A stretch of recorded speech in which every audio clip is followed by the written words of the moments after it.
भूर्भुवः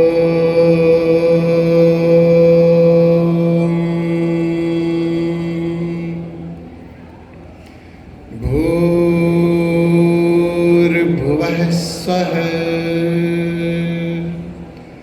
तत्सवितुर्वरेण्यं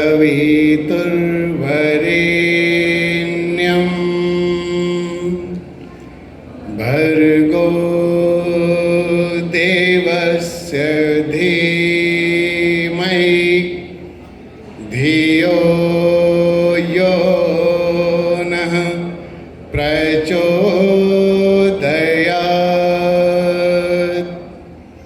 ॐ शान्तिः शान्तिः शान्तिः।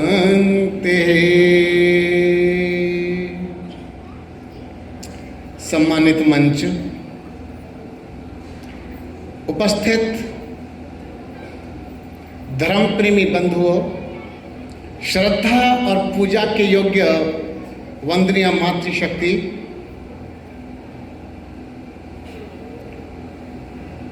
बंधुओं, हमारा देश जिसका नाम सर्वप्रथम क्या था? आर्यावर्त। सबसे पहले हमारे देश का नाम आर्यावर्त था। उसके बाद हमारे देश का नाम भारत पड़ा। महाभारत के बाद स्थितियां बदलनी प्रारंभ हुई और उसके बाद हमारे देश का नाम फिर हिंदुस्तान पड़ा। फिर भी बात नहीं बनी। हमारे देश का नाम चौथा पड़ा इंडिया। पूरे संसार में एक ही ऐसा देश है जो इतने नामों से जाना जाता है। पर मैं आपको एक बात बताना चाहता हूं, ये परिवर्तन क्यों आए? क्योंकि हमने सनातन की जो परिभाषा बताने वाले वेद थे, वेद, हम उस मार्ग से अलग हटते चले गए। कहते हैं कि जिसके जीवन में वेद नहीं होता वहां पर होती है वेदना। क्या होती है? वेदना। अगर मैं पूछना प्रारंभ करूं तो कितने लोगों को वेदों के नाम तक पता नहीं। नाम बता दिया तो ये पता नहीं कि किसने लिखे, और ये भी पता चल गया तो ये पता नहीं कि वेदों के अंदर क्या लिखा हुआ है। ये हमारा देश वेदों की संस्कृति का देश, उपनिषदों को मानने वालों का देश, दर्शन के मार्ग पर चलने वालों का देश, अपने महापुरुषों को अपना अनुयायी मानने वालों का देश, और फिर भी देश में हाहाकार मची हो। ये मची इसीलिए है क्योंकि हमें जिस पथ पर जाना था हम उस पथ से अलग हटते चले गए। हमारी भाषा को बदला। हमारी मूल भाषा थी संस्कृत भाषा। धीरे धीरे धीरे धीरे जो लोग हमारे देश में आए वो अपना वर्चस्व बढ़ाते गए, और किसी भी सत्ता का, किसी भी शक्ति का वर्चस्व कब बढ़ता है? जब हम अपने मार्ग को छोड़ देते हैं और दूसरों के मार्ग से प्रभावित होने प्रारंभ हो जाते हैं। और प्रभावित कब होंगे?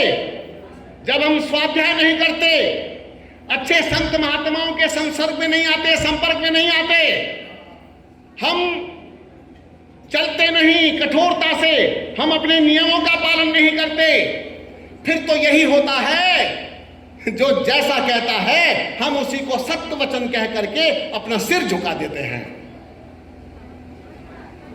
ये मतांतर फैलाने वाले लोग, हमारे सनातन को मिटाने की योजना बनाने वाले लोग, इनमें इतना साहस देखिए। वे सनातन को दीमक बता जाएं, वे सनातन को मिटाने की बात कह जाएं। क्यों? क्योंकि वो साहस कर सकते हैं।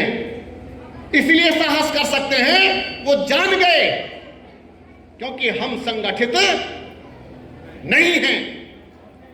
और कहते हैं जब जब संगठन टूटे और विघटन बढ़े समाज में, तब तब दूसरी शक्तियों ने शासन किया करके।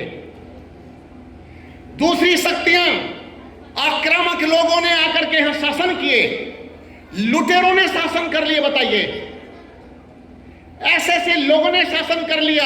वे जान गए कि इनमें आपस में फूट पड़ी है, और जहां जहां फूट है वहां वहां जीवन नहीं है। इसीलिए जात पात का जो जहर है, जाति क्या होती है आप जानते हैं? आपकी जाति क्या है, आपकी जाति क्या है, आपकी जाति क्या है, उनकी जाति क्या है। पर यह समझ में नहीं आई कि हम सबकी जाति तो मनुष्य है। हम सभी मनुष्य जाति के हैं। पक्षी जाति अलग है, कौवा सभी एक जैसे हैं, गाय सभी गाय हैं, भैंस सभी भैंस हैं।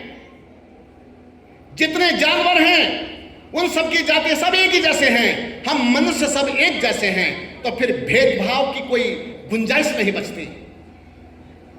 भेदभाव, छुआछूत, छुआछूत क्या है? आज भी कई लोग बहुत छुआछूत की भावना रखते हैं, और ये थोड़ा पहले भी था। पहले तो घरों में बर्तन भी अलग ही रखे होते थे, कप गिलास भी अलग होते थे। बोलो हाँ या ना? होते थे ना? ये जहर कहां से आया? तो ये सब का सब छुआछूत। अछूत किसे कहते हैं जानते हैं? अछूत, अछूत कहते ततैये को। ततैया, ततैया देखा? भिरड़। अगर आप कहीं अछूत नहीं है, छू सकते तो छू के देखो, तुरंत प्रभाव दिखा देगा। बिजली का करंट अछूत है, और विश्वास नहीं है तो छू के देख लो। या तो चिपका ही लेगा या दूर फेंक के मारेगा। क्या भैया मैं तो आज अछूत हूं। लेकिन मनुष्य मनुष्य के लिए अछूत नहीं है। मैं कुछ बातें बता देना चाहता हूं। आज जिनको चमार कहा जाता है, जिन्हें भंगी कहा जाता है, जब इनकी मूल में जाएंगे, इनकी गहराई में जाओगे तो पता चलेगा, अरे ये तो क्षत्रिय थे, ये चंवर वंश के क्षत्रिय थे, सम्राट चंवर सेन। इसी प्रकार से जिनको आप जमादार कहते हैं, जिनको आप भंगी कहते हैं, ये विद्रोही ब्राह्मण थे, जिन्होंने सिकंदर लोधी की गलत नीतियों का विरोध किया था। और सिकंदर लोधी ने क्षत्रियों को और ब्राह्मणों को प्रताड़ना देकर के चमार और भंगी बना दिया था। कृपा करके, मैं गलत नहीं कह रहा हूं, जो बात है वो तो बतानी पड़ेगी। नाम उन्होंने ही दिया था। ये मैं उनको, वो शब्द बहुत सम्मानित है मेरे लिए, मेरे हृदय में वास करते हैं। आपको क्या पता है? वाल्मीकि ऋषि के वंशज, वाल्मीकि ऋषि जी के वंशज। तो इसी प्रकार से ये सब नाम गलत होते चले गए और समाज में जहर फैलता चला गया, और गलत नाम, गलत प्रचार फैला दिया गया। तो इसीलिए हम सबको अपने अंदर से इन दुर्भावनाओं को हटाना होगा। हमें अपनी सनातन संस्कृति का फिर वापस मजबूती से पालन करना पड़ेगा। आरएसएस, राष्ट्रीय स्वयंसेवक संघ, विश्व हिंदू परिषद, आर्य समाज, जितनी भी ये वैदिक संस्थाएं हैं, सनातन संस्थाएं हैं, रात और दिन समाज के कल्याण के लिए कामना कर रही है। लेकिन समाज के कल्याण के लिए कामना कर रही हैं। मैं एक बात अवश्य कहूंगा, बात अटपटी लगेगी, कड़वी लग सकती है, परंतु जो फैक्ट है वो तो सामने रखना ही पड़ेगा। देखो माताओं बहनों, जब से हम लोग ज्यादा समझदार हुए, ज्यादा समझदार होने का परिणाम यह हुआ कि हमने अपने वंश समाप्त करने प्रारंभ कर दिए। हमने अपने वंश समाप्त करने प्रारंभ कर दिए। एक गरीब परिवार पर भी पहले समय में जिसके पास बहुत बड़ी इनकम नहीं थी, वे भी अपना पूरे वंश के साथ जीते थे। उनके यहां बेटियां भी होती थी, बेटे भी होते थे। लेकिन आज स्थितियां बदल रही हैं, सारी डेमोग्राफी चेंज होती चली जा रही है, क्योंकि आज हम अपने बच्चों के विवाह समय पर नहीं करते। आज हम अपने बच्चों के विवाह समय पर कर भी लें तो घर में संतान नहीं होती, 10-10 वर्ष तक संतान नहीं होती। क्यों नहीं होती? क्योंकि अगर ऐसी स्थितियां चलती रही तो आगे आने वाली स्थितियां खतरनाक हो सकती हैं। क्यों? हम सभी को जागना होगा, चेतना लानी पड़ेगी, और चेतना नहीं लाएंगे तो समस्याएं सामने खड़ी हैं। देखो, खाली हवा में जीने से बात नहीं बनती।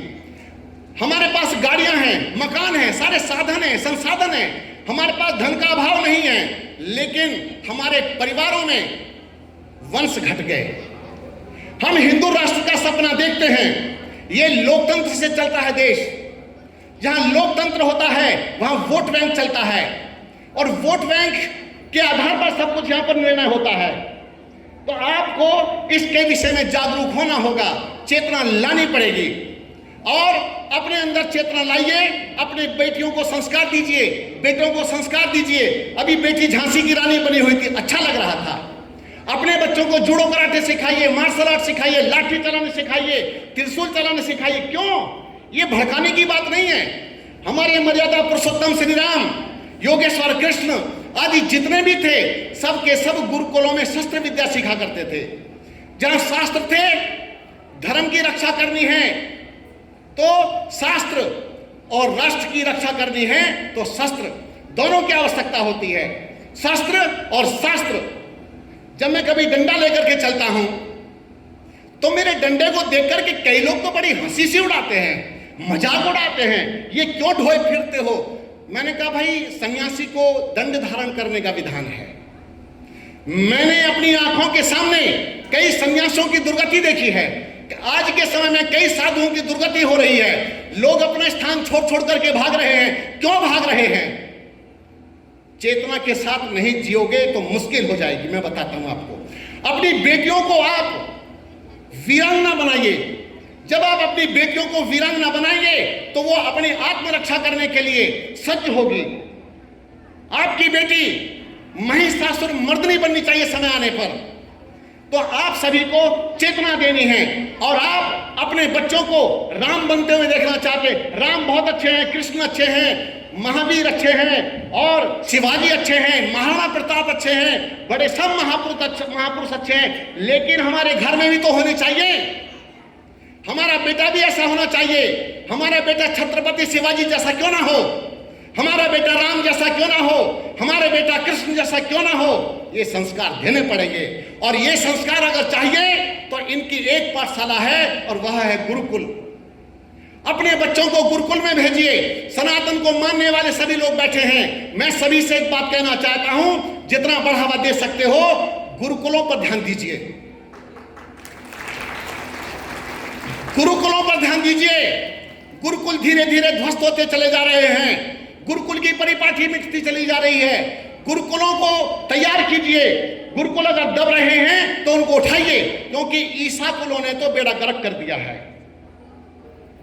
क्योंकि जिस स्थान पर बच्चे पढ़ रहे हैं वो रोबोट बन सकते हैं, पैसा कमाने की मशीन बन सकते हैं, जज बन सकते हैं, मिनिस्टर बन सकते हैं, सब कुछ बन सकते हैं, लेकिन इंसान बनाया जाता है केवल गुरुकुल में। गुरुकुल ही वो फैक्ट्री है जहां पर इंसान जन्म लेते हैं। एक मां अपने बेटे को अपने गर्भ से जन्म देती है, बेटी को गर्भ से जन्म देती है, और दूसरा जन्म मिलता है आचार्य के गर्भ में जाकर के, आचार्य कुल में जाकर के जन्म मिलता है। तो इसीलिए आप सनातन संस्कृति के संवाहक हैं, और मुझे तो आप लोगों से बड़ी आशाएं हैं। मैं इतना जो बोल जाता हूं अपने लोगों को जगाने के लिए बोलता हूं। तो बेटों से कहूंगा कि रात्रि भर व्हाट्सएप पर जागना बंद कर दो। मैं ये जितना भी आपने यहाँ दिखाया है, मेरी आत्मा प्रसन्न हुई है, मुझे बहुत अच्छा लगा है। लेकिन सोशल मीडिया से आपको थोड़ा सा दूरी तो बनानी पड़ेगी।